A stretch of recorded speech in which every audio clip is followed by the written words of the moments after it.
Ada ini ya, kelas apa nih? Nah, soal betul. 533. Nah, siapa yang pegang kitab muka surat 533 533.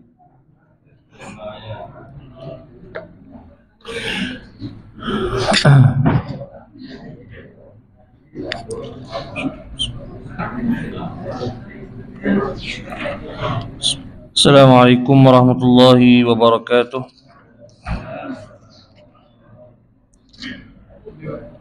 Alhamdulillahi rabbil alamin.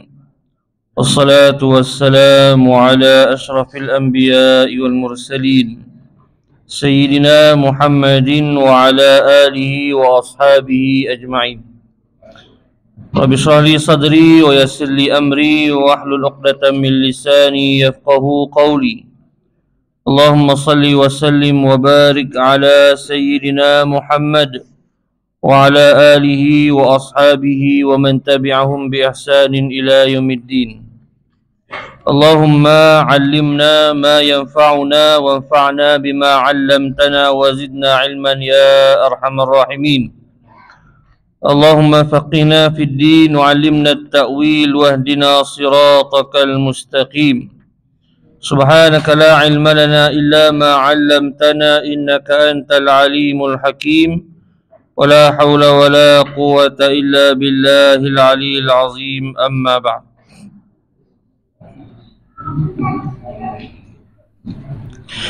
Sidang jemaah yang dirahmati Allah Subhanahu wa taala sekalian, alhamdulillah summa alhamdulillah, marilah kita merafakkan syukur kehadirat Allah Subhanahu wa taala kerana melimpahkan kita dengan rahmat dan nikmat Islam dan iman, serta menghimpunkan kita pada malam ini dalam majlis ilmu. Mudah-mudahan kita dipayungi rahmat Allah Subhanahu wa taala, serta mudah-mudahan hadirnya kita ke majlis-majlis ilmu menjadi amal soleh bagi diri kita di sisi Allah dan dipermudahkan dengan sebabnya jalan kita menuju ke syurganya kelak. Allahumma amin, Allahumma amin. Sidang jemaah yang dirahmati Allah Subhanahu wa taala sekalian, insyaallah pada malam ini kita akan sambung pengajian tafsir, dan kita akan lihat pada malam ini secara ringkas tafsir bagi suratu Al-Kafirun. Surah Al-Kafirun. Surah Al-Kafirun adalah surah Makkiyah. Walaupun begitu, ada sebahagian para ulama menyebutkan bahawa surah ini Madaniyah. Tapi pandangan yang dipilih oleh Syekh Dr. Wahab Az-Zuhaili bahawa surah ini adalah surah Makkiyah. Dan surah ini 6 ayat sahaja, dan saya yakin kita semua hafal surah ini insya-Allah. Suratul Kafirun, selain daripada namanya Al-Kafirun, datangnya nama Al-Kafirun daripada ayat yang pertama, Qul ya ayyuhal kafirun. Maka dari kalimah Al-Kafirun diambil nama Suratul Kafirun. Tetapi sebenarnya surah ini ada nama lain. Antara nama surah ini juga ialah Al-Ikhlas, Suratul Ikhlas. Cuma kalau kita sebut Suratul Ikhlas, kita akan ingat surah Qul huwallahu ahad. Sebenarnya dalam Al-Quran ada 2 surah yang namanya Suratul Ikhlas, iaitu Suratul Kafirun dan juga Suratul Qul huwallahu ahad. Jadi 2 surah ini sebenarnya namanya adalah nama yang sama, Suratul Ikhlas. Jadi boleh buat teka-teki lah. Sebelum ni kita tahu surah Ikhlas Qul huwallahu ahad saja. Tapi sebenarnya Suratul Ikhlas ada 2, Suratul Kafirun dan juga Suratul Al-Ikhlas, iaitu Qul huwallahu ahad. Dan di antara nama lain yang disebutkan oleh para ulama ialah surah ini Al-Munabazah, Al-Muqashqashah. Al-Muqashqashah bermaksud suatu penyelamat daripada sifat nifaq. Surah ini antara surah yang menyelamatkan kita daripada sifat-sifat nifaq sebagai seorang munafik, diselamatkan daripada menjadi seorang munafik. Itu masuk Muqashqashah. Baik, sebelum kita pergi lebih lanjut, kita bacakan dahulu insya-Allah surah ini, 6 ayat daripada surah Al-Kafirun ini. Moga Allah Taala melimpahkan kita daripada keberkatannya. A'udzu billahi minasy syaithanir rajim.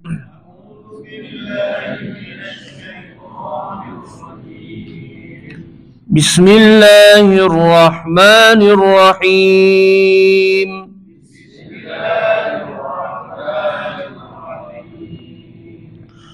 قل يا أيها الكافرون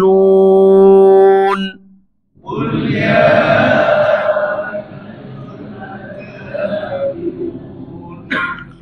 لا أعبد ما تعبدون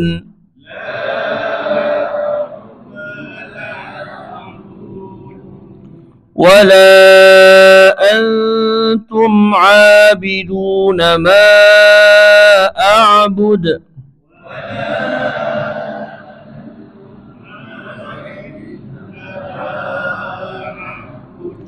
ولا أنا عابد ما عبدتم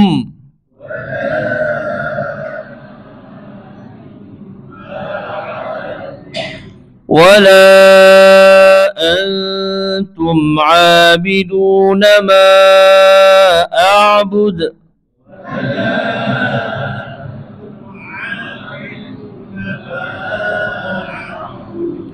لكم دينكم ولي دين صدق الله العظيم. Alhamdulillah. Baik, pertama kita lihat sebab turunnya surah Al-Kafirun. Dalam muka surat sebelum daripada ni, kalau tuan-tuan tengok ada tajuk sebab turun. Saya tuan-tuan boleh baca di sini. Kisahnya begini. Rasulullah SAW apabila baginda berdakwah kepada orang-orang musyrikin Mekah. Jadi orang-orang musyrikin ni ada di kalangan mereka, bahkan banyak di kalangan mereka yang menentang dakwah Nabi Muhammad SAW. Dengan penentangan yang bermacam-macam. Kalau kita baca dalam sirah, baca dalam sejarah dakwah Rasulullah SAW, kita akan jumpa pelbagai bentuk penentangan, macam-macam orang musyrikin buat nak halang Nabi SAW daripada berdakwah. Daripada diberikan gelaran penyihir, gila, pendusta, penyair, semua yang disebutkan tadi, sampailah ke suatu tahap bila mereka rasa putus asa kan. Kita dah bagi gelaran macam-macam dah. Kita sebut bahawa Muhammad ni begini dan begini, tapi dia masih lagi menyeru orang untuk beriman kepada Allah dan masih lagi ada orang mengikut. Maka orang-orang musyrikin Mekah tukar cara. Bagaimana dia buat? Mereka jumpa Rasulullah, mereka beri tawaran. Dan disebut, dari tuduh, dihalang, diletak duri di jalanan, macam-macam lagi dia sebut. Jadi mereka ubah cara. Iaitu dengan cara menawarkan beberapa tawaran kepada Rasulullah. Kita buat cara kasar tak jalan, kita buat cara lain pula. Ini orang musyrikin punya politik dalam menahan, dalam menghalang dakwah Rasulullah. Jadi mereka jumpa dengan Rasulullah SAW, mereka buat tawaran.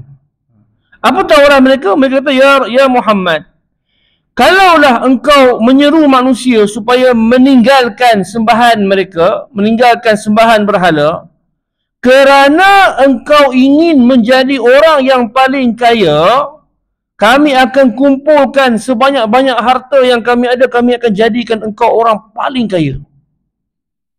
Tetapi dengan syarat, berhenti daripada menyebarkan dakwah Islam. Kalaulah kerana kamu ini berdakwah, menyebarkan ajaran kamu ini, kerana kamu nak berkahwin dengan wanita daripada kalangan kami, kami akan pilih wanita yang paling cantik, tip top kan, daripada anak-anak perempuan kami, kami akan kahwinkan engkau dengan wanita tersebut. Dengan syarat berhenti daripada ajaran kamu. Dan kalau sekiranya kamu, wahai Muhammad, inginkan kuasa, maka kami akan lantik kamu menjadi penguasa, menjadi pemimpin Arab. Tetapi dengan syarat berhenti daripada ajaran yang kamu sebarkan ini. Tawaran yang ditawarkan oleh orang-orang musyrikin kepada Rasulullah, dengan syarat baginda berhenti daripada ajaran tersebut, semua yang dinyatakan akan diperolehi oleh Rasulullah sallallahu alaihi wasallam. Apa jawaban Nabi? La. Tidak. Nabi menolak semua tawaran tersebut. Tolak tawaran untuk menjadi orang paling kaya, tolak tawaran untuk berkahwin dengan wanita paling cantik, dan tolak juga tawaran untuk menjadi pemimpin paling utama dalam masyarakat. Tolak semua. Kita kan kalau fikir betul-betul lah kan, fikir betul-betul apa yang berlaku kepada Rasulullah sallallahu alaihi wasallam, dia tidak akan membawa kepada satu natijah melainkan bahawa pendirian ini menunjukkan bahawa apa yang dibawa oleh Nabi sallallahu alaihi wasallam itu adalah agama yang benar. Baginda tidak mahukan sebarang ganjaran keduniaan. Nak jadi kaya tidak, nak berkahwin tidak, kerana wanita tidak, bukan juga kerana kuasa, tetapi kerana dakwah ini adalah perintah Allah dan datang daripada Allah, wahyu daripada Allah. Maka sebab itu baginda teruskan walaupun diberikan tawaran, bermacam-macam tawaran. Jadi kita kena ingatlah, kita jangan pula ditawarkan hanya beberapa ringgit, beberapa ratus ringgit, beberapa ribu ringgit, sanggup kita mengadaikan akidah kita, amalan kita dan sebagainya. Kita kena ingat perkara ini. Sebab Rasulullah SAW telah menunjukkan contoh yang terbaik, menolak segala bentuk tawaran keduniaan demi menjaga Islam yang diturunkan Allah Ta'ala kepada baginda. Gagal. Jadi strategi yang kedua ni pun gagal juga. Maka mereka berpindah kepada strategi yang ketiga. Gagal juga kan. Apa mereka buat? Mereka buat lagi satu tawaran. Wahai Muhammad, kalau semua yang kami tawarkan semua kamu tak nak, kami bagi satu lagi tawaran, iaitu kita tukar-tukar. Setahun kami sembah Tuhan kamu, dan tahun depan kamu wahai Muhammad dan pengikut kamu sembah Tuhan kami. Kita tukar-tukar, bersilih ganti, setahun demi setahun.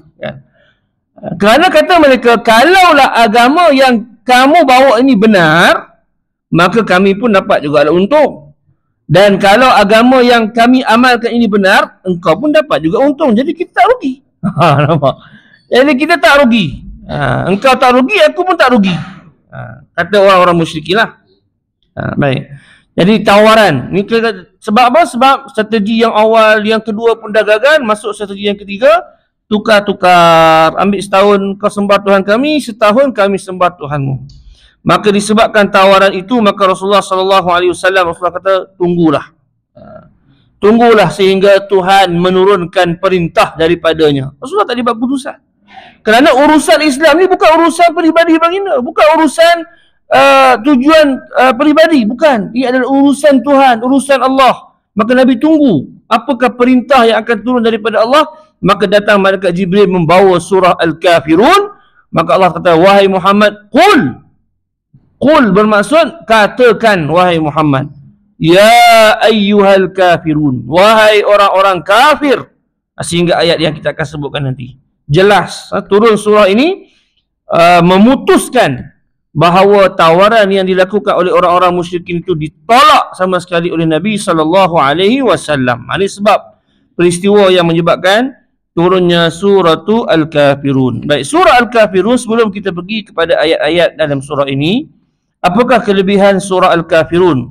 Surah Al-Kafirun bersama dengan surah Qul Huwallahu Ahad, dua surah Al-Ikhlas ni, antara kelebihannya ialah disebut dalam riwayat Muslim bahawa sesiapa yang membaca suratul Kafirun ta'dilu rubu' Al-Quran. Surah Al-Kafirun menyamai 1/4 Al-Quran. Manakala surah Al-Ikhlas Qul Huwallahu Ahad menyamai sulus Al-Quran, 1/3 Al-Quran. Jadi surah Al-Kafirun 1/4, surah Qul Huwallahu Ahad Al-Ikhlas adalah 1/3 Al-Quran. Ini kelebihan surah Al-Kafirun. Mungkin yang kita tahu Qul Huwallah je, tapi rupanya Qul ya ayyuhal kafirun 4 kali baca menyamai Al-Quranul Al-Karim. Biasalah orang kita kan, 1/4, 1/6 tak tengok, 1/3 tak ambil 1/3 lah kan. Yang 1/4 tak tengok lah. Sebab apa? Sebab banyak nak kena baca kan. Baca yang paling pendek, yang paling sikit. Itu kita punya PR kita kan. Qul ya ayyuhal kafirun di samping merupakan 1/4 daripada Al-Quran, surah ini juga adalah antara surah yang banyak dibaca dan diulang oleh Nabi SAW dan diajarkan kepada kita untuk dibacakan di dalam salat. Terutama salat seperti salat sunat subuh. Salat 2 rakaat fajar, 2 rakaat sebelum salat subuh, kita baca surah ni. Rakaat pertama Al-Fatihah dan Al-Kafirun, dan rakaat kedua Al-Fatihah dan juga Qul huwallahu ahad. Laziminya, maknanya setiap kali kita solat sunat subuh, jangan baca surah lain, baca surah ni. Baca Al-Kafirun, Al-Fatihah Al-Kafirun, Al-Fatihah dengan Al-Ikhlas. Dan antara solat yang lain juga ialah solat sunat tawaf. Lepas kita buat tawaf di Baitullah, pergi umrah ke pergi haji, selepas kita tawaf, kita buat solat sunat tawaf. Di belakang, disunatkan di belakang hijir, di belakang hijir, di belakang maqam Ibrahim. Bukan hijir, hijir yang macam bentuk C tu. Maqam Ibrahim yang dalam kubah petak tu, disunatkan kita salat sunat tawaf di belakang maqam, dan bacaannya ialah Qul ya ayyuhal Al-Fatihah, Qul ya ayyuhal Kafirun, Al-Fatihah dan juga surah Qul huwallahu ahad. Jadi 2 surah ni banyak dibaca oleh Nabi SAW di dalam salat, bahkan juga di luar salat. Kerana kelebihan surah Al-Kafirun ialah menyelamatkan orang yang membacanya daripada sifat-sifat munafik. Jadi banyakkanlah kita membaca surah ini sama ada di dalam salat maupun di luar salat. Qul ya ayyuhal kafirun. Para jemaah yang dirahmati Allah Subhanahu wa taala sekalian, kita lihat kepada ayat yang pertama. Allah Subhanahu wa taala berfirman, Qul ya ayyuhal kafirun. Qul. Apa maksud qul? Katakan. Sebagaimana kita baca dalam 3 qul. Qul huwallah, qul a'udzu birabbil falaq, qul a'udzu birabbin nas. Qul adalah kata perintah, fi'il amar. Siapa yang memerintahkannya? Allah Subhanahu wa taala. Kepada siapa? Kepada Nabi Muhammad sallallahu alaihi wasallam. Jadi Allah perintahkan kepada Nabi Muhammad untuk menyebutkan kalimah ini. Cuma tak bolehlah kita baca ya ayyuhal kafirun tinggalkan qul, tak boleh. Kita kena baca daripada awal. Qul ya ayyuhal kafirun. Jadi setengah orang dia baca-baca, ni perintah kan, dibuang qul, tinggal ya ayyuhal kafirun. Tak boleh buang. Tak boleh suka-suka kita nak buang kalimah dalam Al-Quran. Jadi kita baca qul ya ayyuhal kafirun, perintah Allah kepada Nabi Muhammad sallallahu alaihi wasallam untuk berkata kepada ya ayyuhal kafirun. Ni saya nak bawa tuan-tuan sikit kepada bahasa Arab. Ya ayyuha. Ya ayyuha. Apa maksud ya ayyuha? Ni kalau siapa nak dengar, kena dengar betul-betul sebab di bahasa Arab dia terperinci sikit. Ya ayyuha ni 3 kalimah. Ya ayyuha bukan 1 dia 3 kalimah. Kalau kita pecahkan ayyuha, ya ayyuha, dia akan dapat 3 kalimah, 3 perkataan, bukan 3 huruf, 3 perkataan. Pertama ya. Ya, yang kedua ayyu, yang ketiga ha. Ya ayyuha. Ni kalau kita pecah ya ayyuha jadi 3. Apa maksud? Apa beza 3-3 ni? Pertama ya. Ya, kalau kita tengok dalam terjemahan siapa yang pegang kitab, dia kata wahai. Kita dalam bahasa Arab bila kita terjemah ayyuha, kita terjemah wahai sajalah. Tapi sebenarnya lain. Ya lain, ayyu lain, ha lain. Apa maksud ya? Ya ni kata panggilan, kata seru. Bagi orang yang datang dari jauh.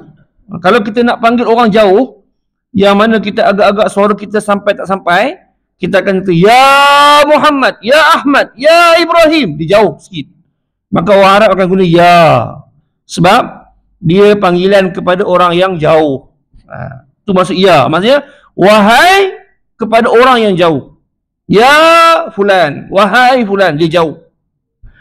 Tetapi kalau kita panggil orang yang dekat, kita tak guna ya. Orang depan kita kan, ayyuha. Dia panggil ayyu. Ayyu adalah, bukan ayu. Tu ayu lain. Bukan kuih seri ayu juga kan. Ayyu. Ayyu, bukan ay. Ayyu bermaksud panggilan kepada orang yang dekat dengan kita. Ha adalah untuk menyedarkan orang yang sedang leka. Contohnya kita duduk dengan sebelah kawan, ha, hadza anta. Kita duduk, kita cari dah mana orang duduk sebelah kita. Ha anta huna. Kat sini rupanya engkau. Maknanya kita tersedar ataupun nak menyedarkan orang yang sedang terleka. Jadi maknanya ayyuha, kalau ikutkan boleh ya Allah sebut qul ya ayyuhal kafirun. Tapi Allah sebut ya ayyuhal kafirun bermaksud seruan bagi yang jauh, yang dekat, dan yang paling dekat. Semua termasuk di dalam kalimah ya ayyuha. Tu bahasa Arab tuan.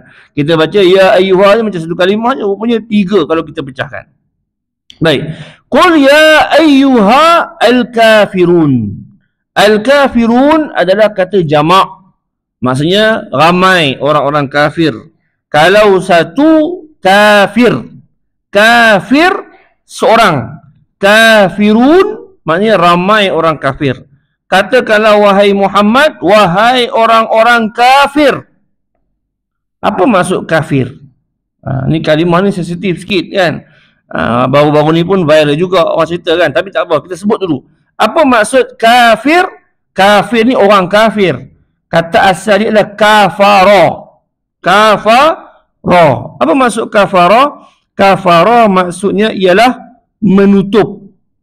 Tertutup. Tertutup, terhijab. Maksudnya orang kafir ni ialah orang yang menutup pandangannya daripada hidayah Allah. Ataupun dia tertutup daripada hidayah Allah. Jadi orang kafir bermaksud orang yang tertutup. Itu maksud asal kafara bermaksud tutup dan terlindung. Minta maaf tuan-tuan, tinggi sangat ke saya cakap ni? Tuan-tuan sampai dengar kan? Tak tahu kan? Kalau tinggi tak apalah, kita pergi yang rendah-rendah kan? Tak tinggi lagi tu saya kira saya tu boleh ni kan? Boleh pergi ni kan? Ada lagi yang lain kalau tuan-tuan nak tinggi lagi terlena kan? Cukuplah cakap tu kan?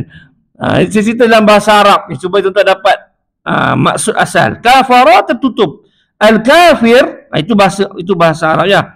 Kafir iaitu bermaksud orang-orang yang tidak beriman kepada Allah. Yang kita faham sama ni lah. Yang sebut kafir orang tak beriman. Lawan kepada kafir ialah Muslim, mukmin. Jadi orang Muslim bukan kafir, orang mukmin bukan orang kafir, orang kafir bukan orang mukmin. Jadi maksud kafir ni orang yang tak beriman. Semua orang yang tidak beriman kepada Allah, maka mereka di dalam kumpulan kafir. Bahkan dalam sebuah riwayat disebutkan al-kufru millatun wahidah. Kufur ni satu agama. Disepakat. Walaupun banyak macam-macam kan. Orang kafir ni siapa? Kalau saya sebut kat sini, ni ada rakam manis takut juga ni, tapi tak apa sebut je lah kan. Siapa orang kafir? Antaranya di kalangan orang-orang Yahudi, Nasrani yang tak beriman. Orang-orang daripada agama ni, daripada agama Samawi kan, Yahudi, Nasrani, dan juga daripada agama-agama buatan manusia, seperti yang lain lah, Buddha dan sebagainya, sebutlah Hindu dan sebagainya. Pada pandangan kita orang Islam, mereka semua adalah dalam kumpulan kafir. Sebut dengan jelas, biar terang, mereka adalah kafir. Itulah yang sebenar-benarnya dalam Al-Quran. Allah sebut qul ya ayyuhal kafirun, iaitu orang-orang yang tak beriman. Tak kiralah apa nama agamanya, tak kiralah apa latar belakang pegangannya, selagi mana dia tidak beriman, maka dia masuk dalam golongan kafir. Maka Allah sebut qul ya ayyuhal kafirun. Maka seruan ini kepada semua orang kafir. Tak kiralah apa nama agamanya, apa pegangannya, siapa pun dia, selagi dia tidak beriman, maka dia termasuk di dalam kalimah kafir. Al-kafirun. Itulah yang sebenar-benar maksudnya. Sebab tu dalam baru-baru ni, yang taklah baru juga kan, dah lama dah, tahun lepas. Tahun lepas di situ kan. Kita baru masuk 2 hari tahun baru kan. Jadi tahun lepas lah. Bila sebut kafir, menjadi satu yang sensitif. Jangan sebut kafir kan. Orang kafir marah kita sebut dia kafir. Marah juga dia kan. Dan sebenarnya bagaimana kita nak menanggapi isu ni? Ini saya sebut sikit lah tuan-tuan. Ada orang dia berkeras. Kafir-kafir lah. Apa pula bukan kafirnya kan? Bukan kafir, non-Muslim. Dan ada orang kata bukan kafir, non-Muslim. Kita begini tuan-tuan. Kita begini. Apa yang benar itu benar. Kita kata kafir, apa maksud kafir? Orang tak beriman, tidak Islam, dia kafir. Maka sesama kita, memang kita menganggap mereka adalah orang kafir. Tak boleh kita nak ubah kafir kepada nama lain dan sebagainya. Kafir tetap kafir. Cuma dalam bab berdakwah, dalam bab melembutkan hati orang kafir supaya dia nak dekat dengan kita, kan? Daripada sudut dakwah, maka tidak menjadi salah kalau kita merasakan kita sebut kepada dia you non-Muslim. Itu bermaksud melunakkan hati dia untuk mendekatkan dia kepada dakwah Islam. Itu tidak menjadi masalah. Kita bukanlah semestinya nak berkeras. Kafir-kafir lah. Contoh kalau pergi berdakwah, kan, panggil orang Chinese yang ni, you kafir, you datang sini, kan. Memang tak marilah, tuan. Tak ada yang dia memang terus cop kita, memang tak akan datang ke kita. Jadi daripada bab dakwah, kita berlembut. Tak ada masalah. Berlembut bukan bermaksud kita mengatakan dia bukan kafir, dia tetap kafir. Tapi kita menggunakan istilah lain supaya dia terasa lembut hati, terasa rapat dengan kita, dengan tujuan supaya dia ada kemungkinan nanti sampailah kepada dia dakwah Islam. Jadi pada saya tidak nak kata orang yang kata kafir ni salah ataupun orang yang tidak mengatakan. Tengok kepada konteks. Kalau dalam kuliah maghrib macam ni, kan, kafir lah, takkan saya sebut non-Muslim. Sebut kafir lah, kita lebih faham. Jadi tengok konteks, tengok keadaan, dan dari sudut dakwah pun tidak menjadi masalah kalau kita tukar istilah. Macam kita biasa sebut dalam kita berbual hari-harian lah, kan. Kadang-kadang kalau kita sebut perkataan, saya nak sebut ni pun tak sampai hati, kan. Contoh. Dia kata bodoh, kan. Bodoh punya orang. Sebut macam tu gaduh lah. Jadi kita nak cerdik sikit. Tak cerdik kamu ni, kan. Tak cerdik dengan tu sama lah maksud dia, kan. Tapi lembut sikit. Sebab apa? Sebab nak jaga hubungan. Nak bagi dia dengar nasihat. Mungkin dari sudut itu kita tidak menjadi masalah menukar kepada istilah lain. Sedang dalam pemahaman kita, dia adalah kafir. Baik. Qul ya ayyuhal kafirun. Seruan ini Allah Subhanahu wa taala perintahkan Rasulullah untuk menyeru orang-orang kafir, bukan sahaja orang-orang kafir yang berada di zaman Nabi, bahkan semua orang-orang kafir yang berada di zaman Nabi sehinggalah berlakunya kiamat. Seruan ini adalah kepada semua orang yang tidak beriman kepada Allah Subhanahu wa taala. Apakah seruan tersebut? Iaitu ayat yang kedua, la a'budu ma ta'budun. Wahai orang-orang kafir, aku tidak akan menyembah apa yang kamu sembah. La a'budu ma ta'budun. Baik, saya baca sikit daripada kitab ini. Tegasnya ayat ini mahu menyatakan, katakanlah wahai Nabi sallallahu alaihi wasallam kepada golongan kafir, wahai orang-orang kafir, aku sama sekali tidak akan menyembah apa yang kamu sembah, sama ada patung-patung maupun berhala. Aku sama sekali tidak akan menyembah Tuhan kamu bila-bila masa sekalipun. Ini tegas. Kalau kita faham maksud ayat ini daripada konteks cerita tadi, kan, orang musyrik kata kau sembah dah Tuhan kami setahun, kami sembah Tuhan kamu setahun, maka bolehlah kita rasa-rasa tukar-tukar sikit, kan. Dan bila turun ayat ni Allah sebut la a'budu ma ta'budun. Aku tidak menyembah apa yang kamu sembah. Maka putus. Diletakkan satu keputusan yang tetap, tidak boleh nak ditukar-tukar. Tidak boleh nak disilih gantikan. Kita menyembah, mereka menyembah Tuhan kita, kita menyembah Tuhan mereka, bersilih ganti, bertukar-tukar. Perkara ini tidak boleh berlaku. Jemaah yang rahmati Allah Ta'ala sekalian, saya nak bawa tuan-tuan fikir satu perkara. Yang memberikan tawaran kepada Rasulullah untuk tukar setahun demi setahun ni orang musyrikin. Bukan Rasulullah. Bukan Rasulullah yang memberikan tawaran. Yang memberikan tawaran ialah orang-orang musyrik. Tuan-tuan, saya nak tanya tuan-tuan lah. Sanggupkah seseorang merendahkan pegangan dia? Orang-orang musyrik ni mereka menyembah berhala. Bila mereka menyembah berhala dan mereka sampai ke satu tahap sanggup, orang kata apa, melepaskan akidah mereka untuk setahun. Maknanya daripada mereka berpegang untuk menyembah berhala, tiba-tiba mereka kata tak apalah, kita surrender lah setahun, tahun depan kita sembah balik, mereka kata kan. Jadi pegangan yang macam manakah?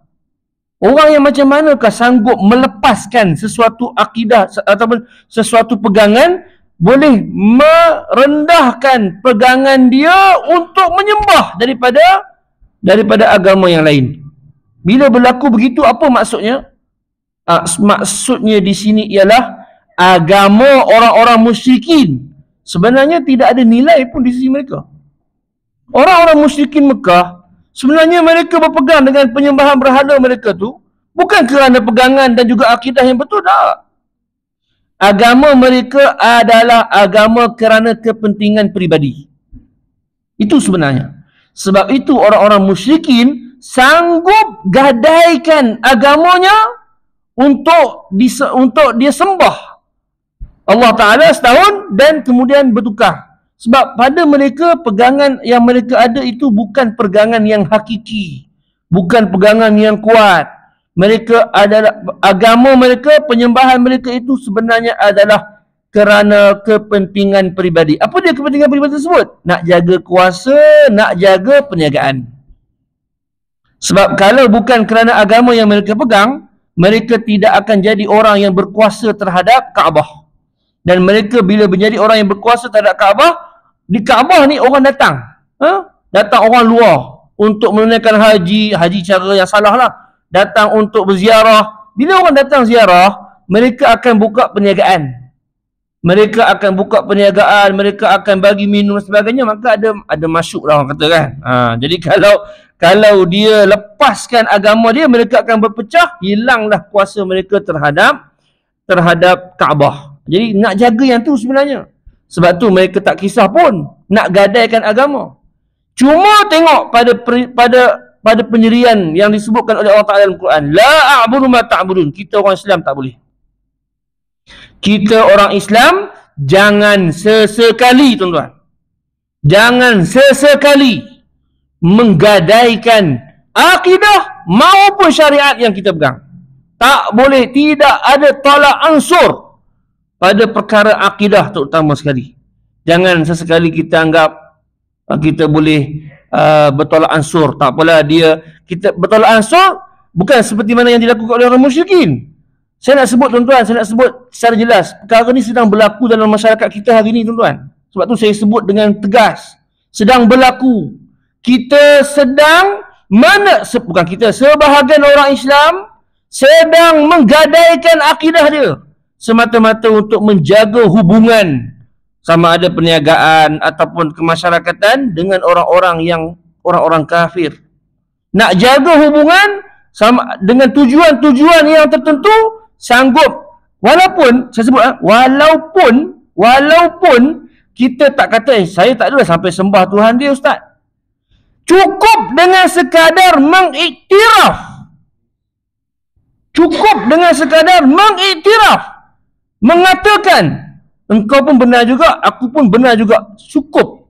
Habis. Selesai, tuan-tuan. Tak perlu sampai tahap yang dilakukan oleh orang musyrik. Saya ulang lagi sikit, tuan-tuan. Perkara ni pernah tegas. Jaga diri, jaga anak-anak, jaga keluarga kita.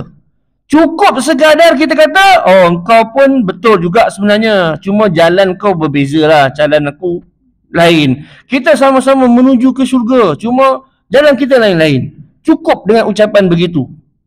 Boleh meruntuhkan akidah kita, menggelincirkan orang tu daripada akidah Islam. Jaga-jaga, tuan-tuan. Baru-baru ni saya terlihat satu video di media sosial. Wanita bertudung. Apa dia cakap? Dia seronok pergi ke gereja. Hadir ke perhimpunan gereja pada setiap hari Ahad. Ini bukan main-main, tuan-tuan. Kalau itu yang keluar di media sosial, pada saya yang berlaku tak keluar di media sosial lebih banyak daripada itu. Ditanya kenapa dia pergi? Tak ada apa-apa, seronok. Dia kata, seronok dengan band muzik. Dia kata kan, dia macam ada, orang kata apa, variety, kepelbagaian. Untuk mempelbagaikan, ada benda yang lain sikit dia rasa. Ada feeling lain sikit. Bukan kerana dia nak ambil sumbangan ke, ataupun kerana orang senang, tak ada masalah apa. Dia sekadar nak mencuba.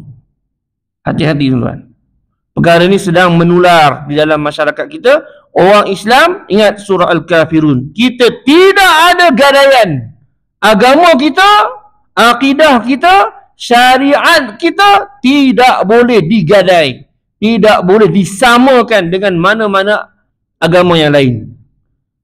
Cuma bila saya sebut macam tu, kadang-kadang mungkin tuan-tuan faham, oh keras kita Ustaz ya, tak boleh buat. Bukan. Itu bukan bermaksud kekerasan. Itu kita ada banyak ruang lain yang kita boleh bekerjasama, berbuat baik dengan orang-orang kafir. Banyak. Dalam bab urusan kemasyarakatan, dalam bab perniagaan, boleh tak ada masalah.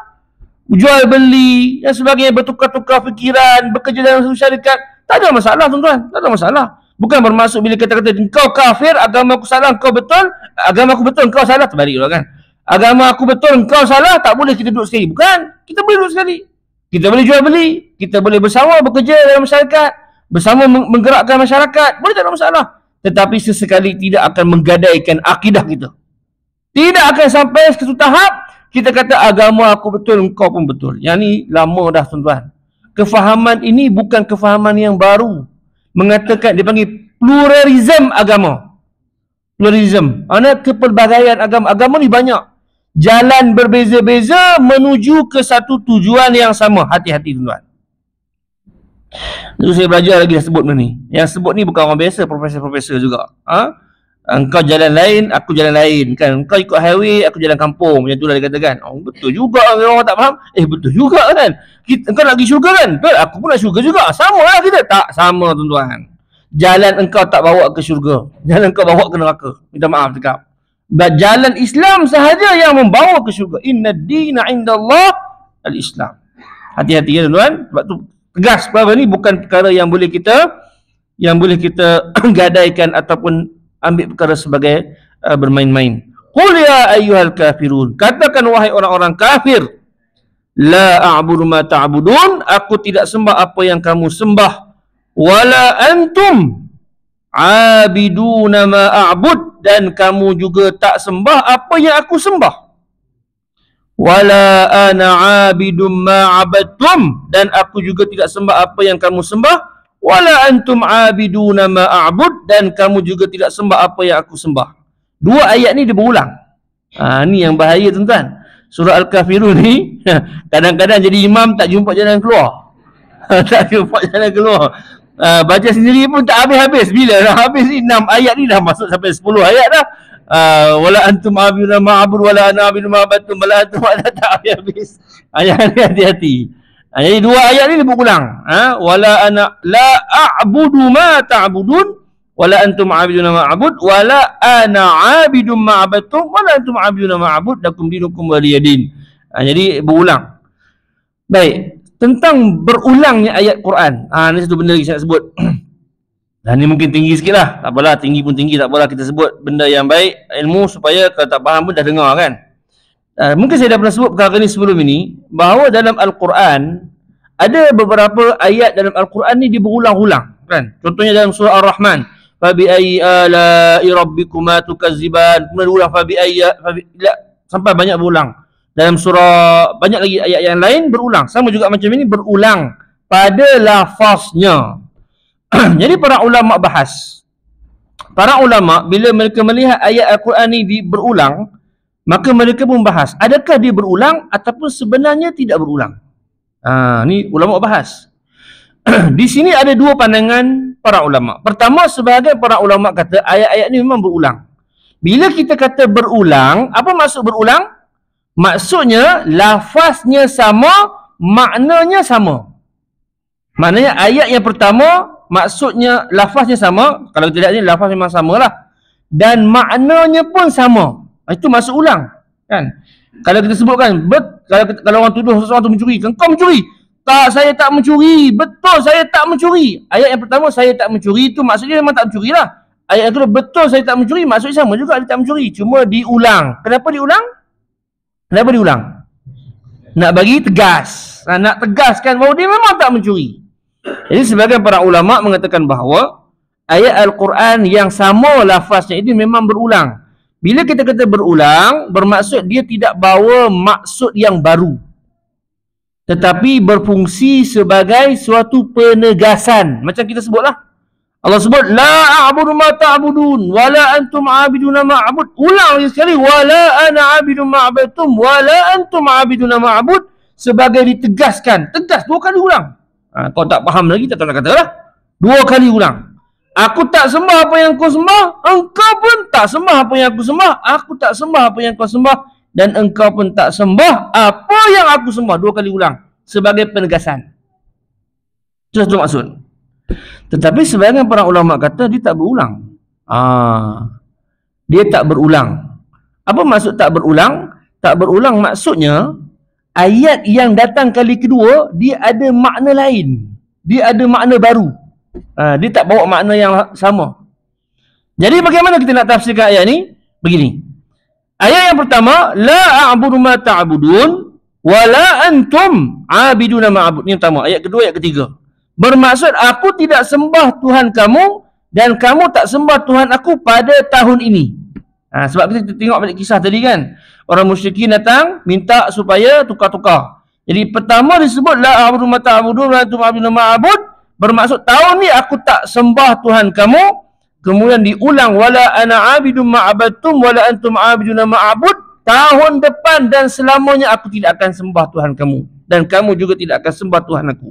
Maknanya kali pertama bermaksud tahun itu. Kali yang kedua bermaksud tahun hadapan dan seterusnya. Itu maksudnya dia tidak berulang lah. Bermaksud ayat yang kedua dia datang dengan makna yang baru. Dia datang dengan makna yang baru. Ada lagi berbagai tafsiran, cuma saya rasa mungkin satu lagi sebutlah. Cukuplah satu juga, itu penting kan. Cukuplah satu maksud. Ada 3 ataupun 4 lagi. Bagaimana ulama tafsirkan dua ayat ni? Yang pertama apa maksud dia? Yang kedua apa maksud dia? Sebab dia maksud yang berbeza kerana pandangan mereka bahawa ayat ni tidak berulang. Bila kita tidak berulang bermaksud kali kedua disebutkan, maka dia datang dengan makna yang baru. Kemudian ayat yang ke-6 Allah Subhanahu wa taala berfirman, lakum dinukum waliyadin, dan bagi kamu agama kamu dan bagiku agamaku. Kita baca ayat yang ke-6 ni, lakum dinukum waliyadin, kita baca dengan bacaan santai kan, seolah-olahnya macam pilihanlah kan, pilihanlah agama kamu, agama kamu, agamaku, agamaku. Tapi bukan itu maksud ayat.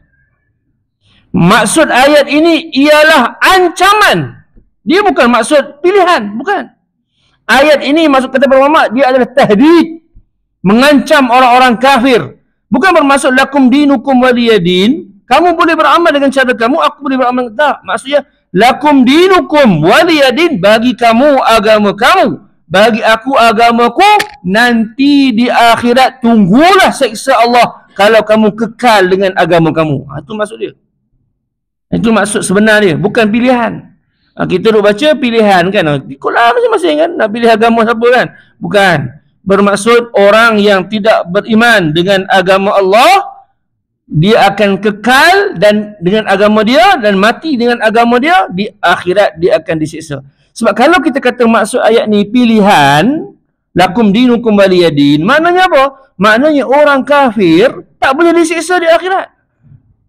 Tak? Kalaulah maksud ayat ni pilihan, maknanya kita nak beriman dengan agama, dengan Allah, dia tak nak beriman dengan Allah Ta'ala, maka pilihan dia. Kalau maksudnya pilihan, tak ada pilihan, tak kisah, maknanya tidak adalah azab bagi orang-orang kafir di akhirat. Sebaliknya orang-orang kafir, bila dibangkitkan di akhirat, mereka akan diazab, dicampakkan ke dalam neraka. Maknanya ini bukan pilihan, ini adalah ancaman daripada Allah Subhanahu wa taala bagi orang-orang yang tidak beriman dengan Allah Subhanahu wa taala. Jadi kita kena faham betul, lakum dinukum waliyadin bukan pilihan, sebaliknya ia adalah suatu ancaman daripada Allah Subhanahu wa taala kepada orang-orang kafir kerana mereka tidak beriman dengan Allah Subhanahu wa taala. Para jemaah yang dirahmati Allah Subhanahu wa taala sekalian, saya tengok sikit daripada kitab ni yang ayat yang terakhir, aku dengan agamaku, kamu dengan agamamu, maksudnya kamu tetap dengan sifat syirik dan kufur kamu, manakala aku tetap dengan agamaku yang berteraskan tauhid kepada Allah Subhanahu wa taala serta keikhlasan ataupun agama Islam itu sendiri. agama kamu agama syirik. Agama syirik tidak akan mempengaruhi diriku. Agamaku pula adalah agama tauhid. Ia tetap dengan diriku dan tidak menjangkau kepadamu sehingga kamu menjadi penganutnya. Ada juga ulama berpendapat bahawa agama merupakan pembalasan. Din. Kenapa kita sebut pembalasan? Din. Apa maksud din, tuan-tuan? Lakum dinukum waliya dinun. Dia asalnya dini. Apa maksud din? Kita kata al-Islam dinun. Inna ad-dina 'inda Allah al-Islam. Apa maksud ad-din? Ad-din, kalimah ad-din, tuan-tuan ingat kat mana kita jumpa kalimah ni? Tiap-tiap hari kita baca, kan? Kat mana kalimah ni kita baca tiap hari? Malik yaumiddin. Apa maksud yaumuddin? Yaumul hisab. Ad-din, din, antara maksud ad-din ialah penghitungan dan pembalasan. Antara maksud ad-din ialah penghitungan dan pembalasan. Maka sebab itu ad-din ialah amalan, perbuatan yang kita buat untuk mendekatkan diri kita kepada Allah supaya kita mendapat balasan yang baik di akhirat. Itu maksud din. Saya sebut lagi sekali, ya. Bila kita kata kerja ini adalah kerja ad-din, bermaksud kerja yang kita buat, apa jua amalan, ibadat ataupun amalan yang lain yang kita buat dengan niat dalam hati supaya ada pahala di akhirat. Itulah din. Kalau kita buat kerja, buat amalan dengan niat untuk meraih syurga, menjauhkan diri kita daripada neraka, itulah ad-din. Ulang banyak kali. Ad-din bermaksud amalan, pekerjaan yang kita buat untuk mendekatkan diri kita kepada Allah Ta'ala. Itu maksud ad-din. Sebab tu bila Allah sebut lakum dinukum, bagi kamu agama kamu, bagi kamu pembalasan kamu di akhirat kerana tidak beriman kepada Allah. Waliyadin, dan bagi aku ganjaran daripada Allah, daripada amalan aku beriman kepada Allah Subhanahu wa taala di hari akhirat. Sebab tu saya ulang balik ayat ini, lakum dinukum waliyadin, bukan bermaksud pilihan, sebaliknya bermaksud ancaman bagi orang yang tidak beriman kepada Allah Subhanahu wa ta'ala. Wallahu ta'ala a'lam. Jadi mudah-mudahan perbanyakkanlah kita membaca surah Al-Kafirun, surah Al-Ikhlas. Dua surah ini sangat penting untuk melengkapkan tauhid kita kepada Allah. Dua surah ni pelengkap tauhid. Saya nak buat tuan fikir satu benda last. Bila kita kata kalimatut tauhid, apa dia kalimatut tauhid? La ilaha illallah. La ilaha illallah, ada dua benda besar. Ada dua perkara besar dalam kalimat tauhid. Iaitu yang pertama, nafi, la ilaha illallah isbat. Betul tak? Ni semua belajar kan? Akidah ni asas ni, tuan. Jangan la ilaha illallah pun tak tahu ada nafi, ada isbat, kan? Dalam kalimat la ilaha illallah ada dua. Ada nafi, la ilaha. Dan illallah isbat. Kita menetapkan Allah sebagai Tuhan. Dua perkara ni ada dalam dua surah ni. Surah Qul Ya Ayyuhal Kafirun, padanya ada nafi. Qul Ya Ayyuhal Kafirun, padanya ada nafi. Itu la a'budu ma ta'budun. Kita menafikan sebarang Tuhan selain Allah. Menafikan sebarang agama selain agama Islam. Di situlah la ilaha illallah, isbat Allah ada pada surah Al-Ikhlas. Qul huwallahu ahad. Sebab tu dua surah ni Nabi cukup suka baca dalam salat.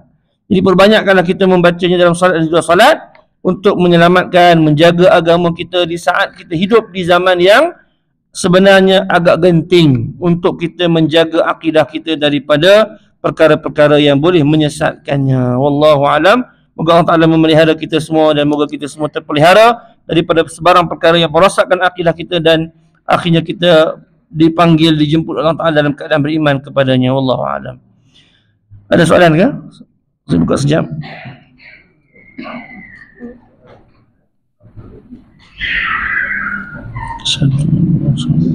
Okey, kalau tak ada soalan saya ikut sekat tu insya-Allah. Wallahu a'lam. A'udzubillahi minasyaitonir rajim. Bismillahirrahmanirrahim. Alhamdulillahirabbil alamin wassalatu wassalamu ala asyrafil anbiya'i mursalin wa ala alihi wa ashabihi ajma'in. Allahumma bil haqqi anzaltahu wa bil haqqi nazzal. اللهم عظم رغبتنا فيه واجعله نورا لبصرنا شفاء لصدرنا وذهابا لهمنا وغمنا وحزننا اللهم زين به لساننا وجمل به وجهنا وقويه جسدنا وثقل به ميزاننا وارزقنا تلاوته على طاعتك آناء الليل وأطراف النهار واحشرنا مع النبي محمد وآله الأخيار. Ya Allah, Engkau turunkan Al-Quran membawa kebenaran, bahkan kerana kebenaran jugalah ia turun. Ya Allah, tingkatkan kecenderungan kami untuk membacanya. Jadikanlah Al-Quran bagi kami penyelah pandangan, penyembuh jiwa, pengubat duka lara yang menghapuskan kesedihan dan rasa duka cita. Ya Allah, jadikanlah Al-Quran basahan lidah kami, penyeri wajah kami, penyegar jasmani kami. Beratkan timbangan amal saleh bagi kami dengan Al-Quran. Kurniakan kepada kami kudrat membaca dan mematuhi suruhan-Mu sepanjang malam dan siang. Himpunkanlah diri kami bersama Rasul-Mu Nabi Muhammad sallallahu alaihi wasallam dan keluarga baginda yang mulia. Wa sallallahu ala sayyidina Muhammadin wa ala alihi wa sahbihi wasallam. Walhamdulillahi rabbil alamin. Subhanakallahumma wa bihamdik, nashhadu an la ilaha illa anta, nastaghfiruka wa natubu ilaik. Assalamualaikum warahmatullahi wabarakatuh.